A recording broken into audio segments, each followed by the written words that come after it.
C'est la Mat Pagaye les amis, aujourd'hui 45e jour de l'aventure éveil à Magelang. C'est parti pour une deuxième journée d'exploration ici à Magelang et dans la campagne autour de Magelang. Oui, je sais maintenant, vous êtes habitués, je peux faire l'ouverture comme ça là au bord de la route. Oui, c'est toujours aussi bruyant. J'hésite souvent, je me dis allez, je fais l'ouverture dans la chambre, ça sera plus calme, ça sera plus tranquille. Et puis d'un autre côté, je me dis mais ouais, ça manque un petit peu d'action. C'est vrai que quand je suis ici, du coup, il y a beaucoup d'action, mais il y a surtout beaucoup de bruit. Hier, j'ai exploré la partie qui était à l'est de Magelang avec le volcan Merbabou, le volcan Merapi. Aujourd'hui, je vais explorer la partie qui se trouve à l'ouest de Magelang avec le volcan Sumbing, qui est lui un volcan actif qui culmine à 3371 mètres d'altitude. J'ai noté deux choses sur la carte qui m'intéressent. Un village et un temple. Je pense que je vais commencer par le temple. Je viens regarder, c'est pas très loin, il y a une quinzaine de kilomètres, mais c'est un peu de la petite route. Je pense que ça va prendre une bonne demi-heure. Voilà, c'est parti pour une nouvelle journée d'exploration dans la région de Magelang.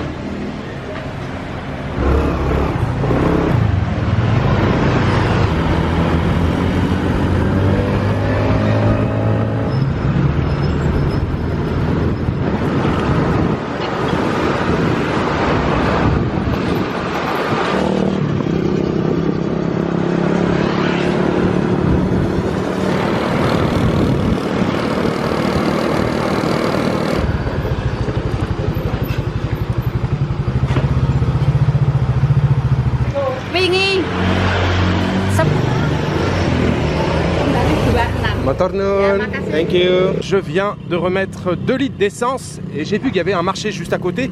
J'ai envie d'y aller faire un petit tour, vite fait, du tour au marché comme ça, histoire de voir un petit peu ce que ça donne. On est dans un village, c'est le premier village que je traverse depuis que j'ai quitté Magelang. On est seulement quelques kilomètres après, hein. J'ai pas beaucoup roulé. On est à 5-6, ah il est là. Pasar Badongan. On va voir ce que ça donne, ce petit marché de village. C'est la Mat Pagaye. Bonjour messieurs, dames. Bonjour.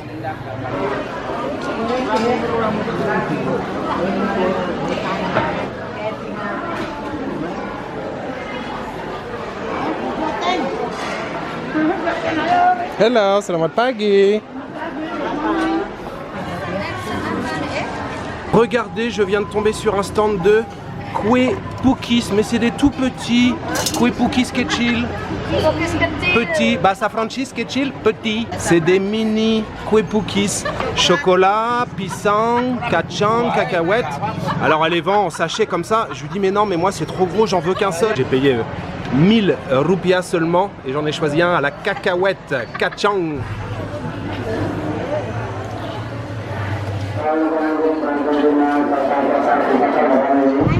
Hello.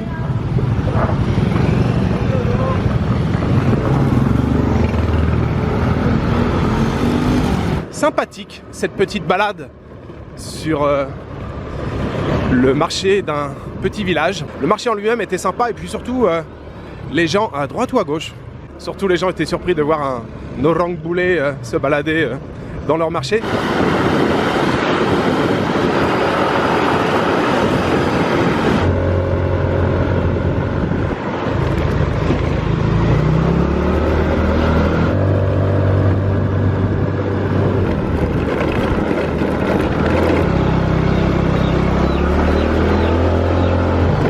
Pagi.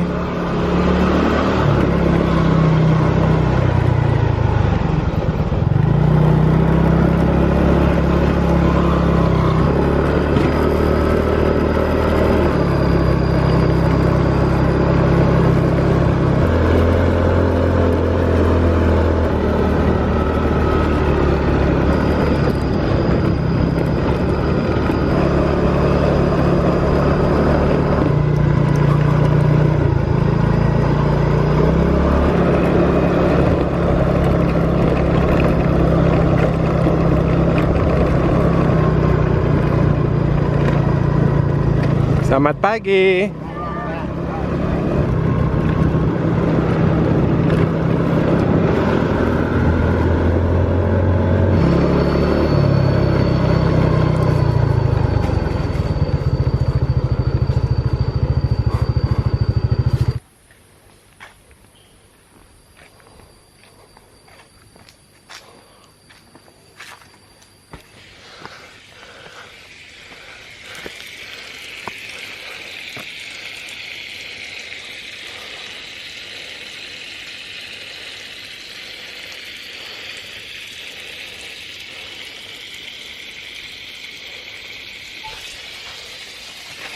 Ok, c'est ma cassé. Alors, il vient de m'arriver un truc marrant. Bon, je sais pas si c'est vraiment marrant, mais quelque chose qui m'arrive une fois de temps en temps, mais en même temps, je commence à vieillir un petit peu, et puis sans être prétentieux, voilà, j'ai quand même beaucoup voyagé. Je suis parti ce matin en me disant, voilà, je vais découvrir un nouveau temple, un temple hindouiste. Je suis sur le site de ce temple. Le temple s'appelle Selo Griot. Je viens de réaliser que j'étais déjà venu ici quand j'ai traversé le village qui se trouve juste avant. Alors on a le temple, une vallée qui est magnifique là qu'on vient de traverser, et c'est justement cette vallée qui m'a fait comprendre avec certitude que j'étais déjà venu ici. Mais déjà quand je suis arrivé dans le village et que j'ai traversé, vous savez, par moments on a comme des impressions, on se dit ah je suis déjà venu ici, ça me dit quelque chose et tout. Mais parfois on a quand même plus de doutes que de certitude. Et puis après là, quand je suis arrivé à l'entrée, il y a un ticket d'entrée de 50 000 que j'ai payé, et puis que j'ai commencé à prendre la moto, et là plus aucun doute, c'est une certitude, je suis déjà venu ici. J'étais venu je pense il y a une dizaine d'années quand je m'étais posé à Borobudur. Pendant 4 jours j'avais sillonné toute la campagne, les volcans et tout, et en fait j'étais venu ici. Mais ça m'était complètement sorti de la tête. De manière générale, j'ai plutôt une bonne mémoire, en tout cas avec les sites que je visite, en tout cas tout ce qui concerne mes voyages, en général j'ai une bonne mémoire. Pas pour tout, mais en tout cas pour les voyages,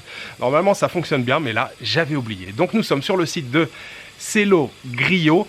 Le temple en lui-même n'a pas vraiment un grand intérêt. Je vais vous le montrer, ce n'est pas un grand temple, c'est une structure en pierre qui fait à peu près 5 mètres sur 5 à la base. L'endroit est vraiment isolé, on est tout au bout d'une vallée, et justement cette vallée elle est magnifique en fait. C'est surtout ça qui est très beau en venant ici, et on a l'impression d'être un peu au bout du monde ici là.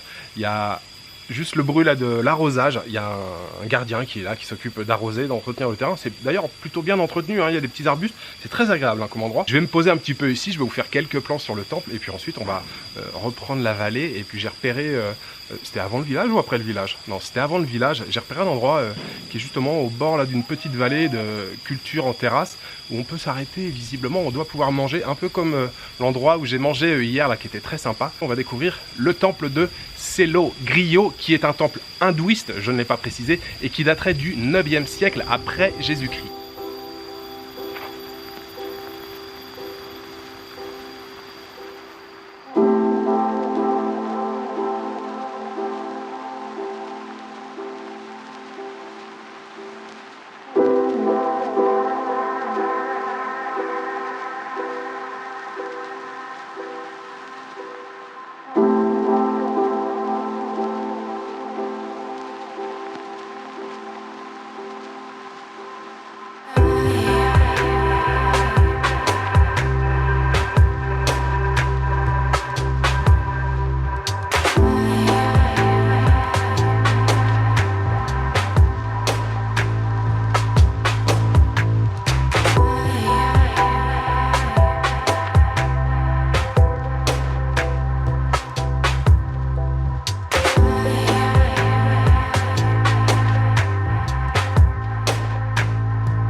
Hello.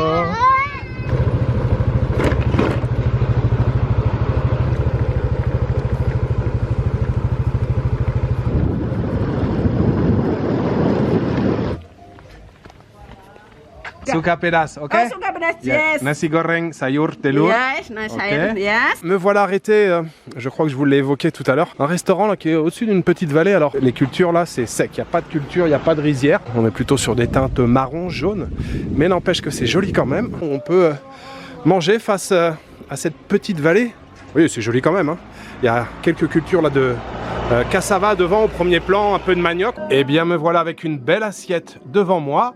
J'ai donc pris un nasi goreng juste avec des légumes, un œuf frit, un krupuk et puis un tempeh. Et puis je me suis pris un jus d'orange frais. Oui, elle a pressé des petites oranges, la dame. Enak. Enak, Yes. yes.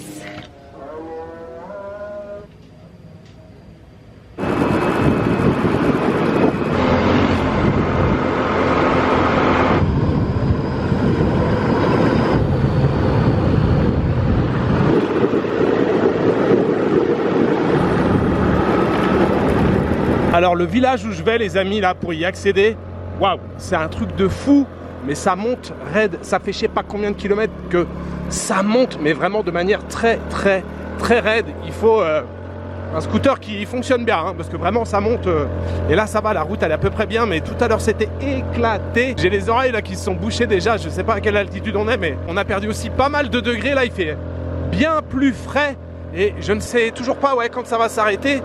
Le scooter commence un peu à fatiguer, mais ça monte, j'ai l'impression qu'on va aller jusqu'au cratère. Hein.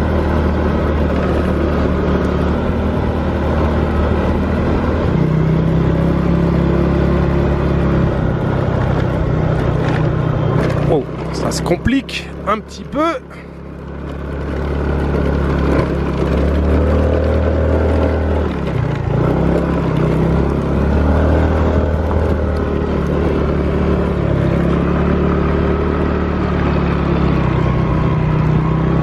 Croyez-moi, il faut vraiment avoir envie d'aller dans ce village. Hein.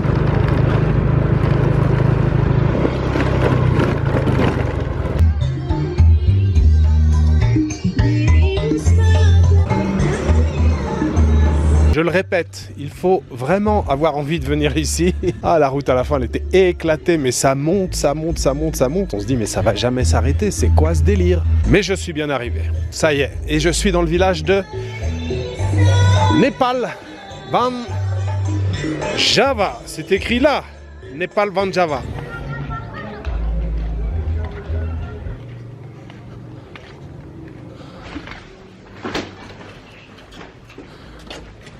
Selamat sore.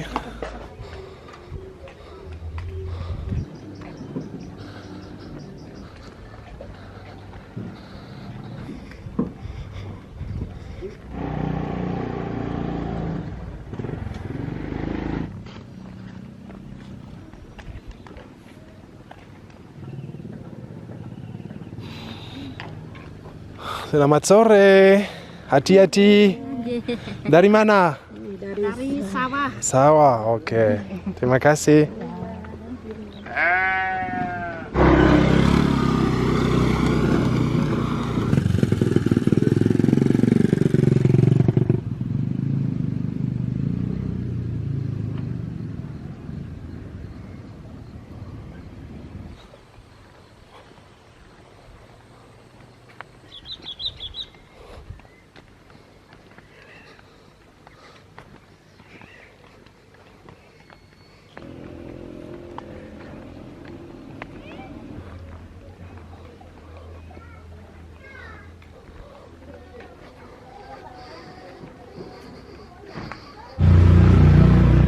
Bienvenue à Nepal Van Java les amis, ça y est, je suis enfin arrivé. Et surtout je me suis trouvé un endroit pour me poser. J'ai un panorama en face de moi, c'est une mer de nuages. En fait je ne vois plus rien. Il y a 5 minutes il y avait une montagne et là il n'y a plus rien. Effectivement ce village pourrait nous faire penser au Népal. C'est pour ça que c'est le surnom de ce village. En réalité ce village s'appelle Boutou et son surnom c'est Nepal Van Java. Alors pour la petite histoire, apparemment ce serait les jeunes du village qui auraient d'abord eu l'idée de repeindre quelques maisons. Oui, on est plus ou moins une fois encore dans un Rainbow Village. Donc apparemment il y a un groupe de jeunes qui a eu envie de apporter un petit peu de couleur dans ce village. Et puis un jour, il y a un touriste qui est passé ici et qui a fait des photos et puis qui a posté ça sur les réseaux sociaux en donnant à ce village le surnom de Nepal Van Java, parce que non seulement les maisons étaient colorées, ce qui n'est pas forcément typique des villages népalais, mais surtout les maisons, en fait, quand on regarde vue du ciel ou quand on a un petit peu de recul, en fait les maisons sont disposées, organisées les unes au-dessus des autres, plus ou moins en terrasse en fait, ce qui pourrait éventuellement rappeler ou faire penser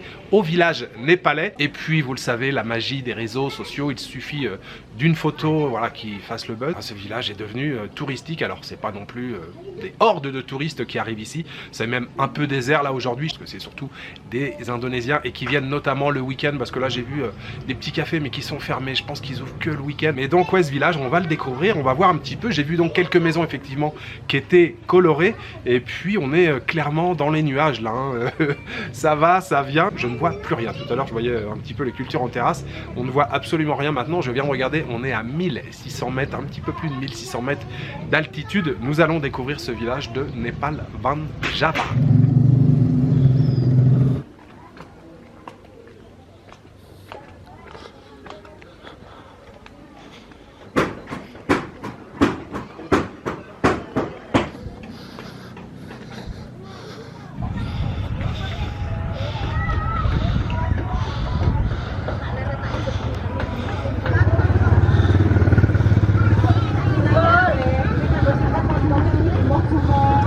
Selamat sore.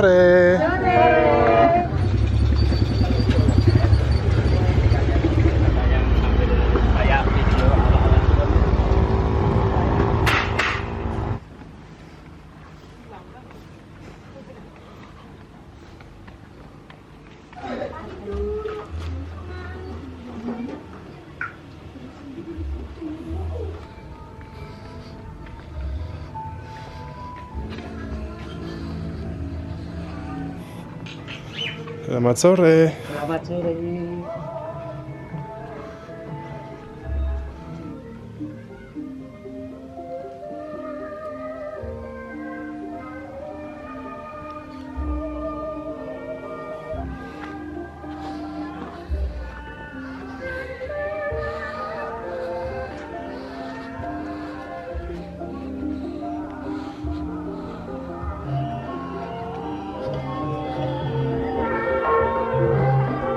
Selamat sore.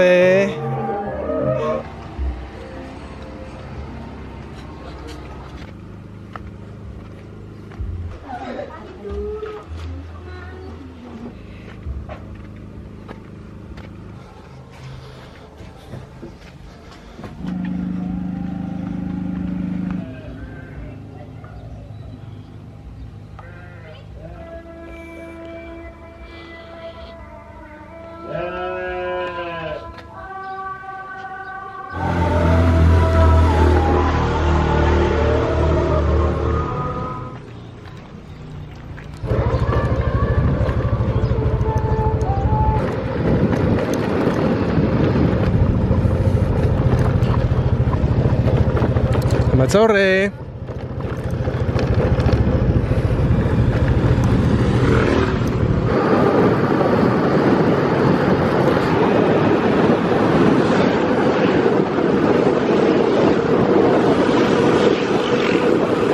Je suis sur le chemin du retour et j'ai eu soudain une envie de gorengan. J'ai envie de manger ça avec du ketchup manis, mais je sais pas si elle en a ici parce que visiblement il n'y a rien pour s'asseoir, il n'y a rien pour manger. Ok. Pakai plastik, Pak? Yo, makan di sini, makan di sini. 8. Ada ketchup manis? Mantap.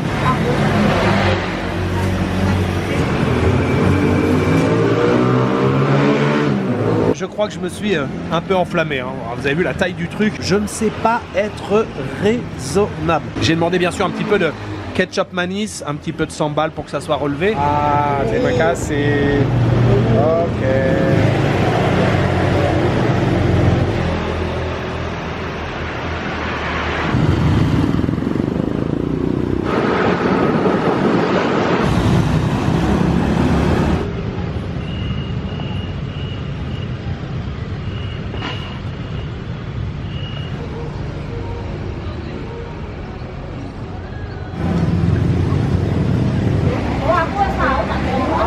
Je suis bien sûr de retour au alun-alun et c'est l'heure du dîner. J'ai commandé bakmi Jawa et je pense qu'elle l'a fait en mode godo puisqu'elle a rajouté un peu de bouillon avec. Nous on a du poulet, on a un petit peu d'œuf. Elle a rajouté bien sûr du krupuk sur le dessus. Elle m'a demandé si je voulais pédasse ou pas, relevé ou pas. Je lui ai dit oui, un petit peu relevé.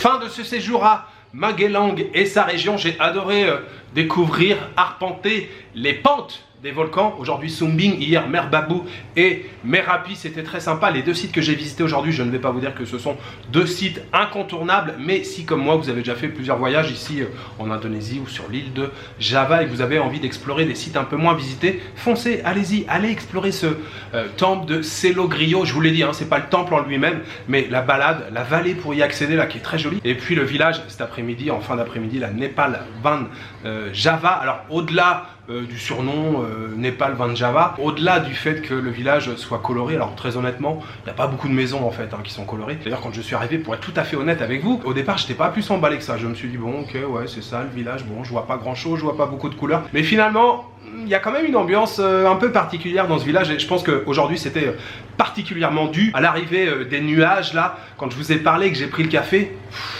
Et ça a été comme ça jusqu'à temps que je parte. Donc il y avait une ambiance un peu mystique. Avant de revenir à Magelang, bien sûr, il y a eu la pause où j'ai acheté et j'ai mangé le gorengan, tout ce qui est friture. Alors oui, là j'ai quand même un peu abusé. Il y avait d'ailleurs aussi des bananes pisang goreng, il y avait des bananes frites à l'intérieur, tofu, il y avait plein de trucs. Il y avait des boules noires, là c'était des feuilles de cassava avec une espèce de pâte, je sais pas, farine j'imagine, et puis frit. Waouh, c'était super bon, ça je me suis régalé avec le ketchup manis. Le gros paquet là, j'ai payé 15 000, ça fait un peu moins d'1 euro. Et puis donc passage au alun-alun ce soir, bien sûr le bakmi Java. J'ai payé ce soir pour l'assiette 13 000 roupies, c'était parfait. Cette assiette plus le gorengan que j'ai mangé en fin d'après-midi et puis le nasi goreng également qui était très bon, grosse assiette ce midi. J'aimerais dédier le tout aux tipeurs et j'aimerais remercier aujourd'hui Raphaël Al-Baladejo et Virgile Revier. Merci beaucoup à vous deux pour votre soutien, merci pour votre générosité. Si vous avez pris du plaisir à regarder ces vidéos, n'hésitez pas à mettre un petit pouce vers le haut, à écrire un commentaire et bien entendu à vous abonner. Voilà, il me reste juste à vous souhaiter une bonne soirée, une bonne nuit ou une bonne après-midi. Je vous donne rendez-vous demain pour une nouvelle journée en Indonésie. Ciao, good night.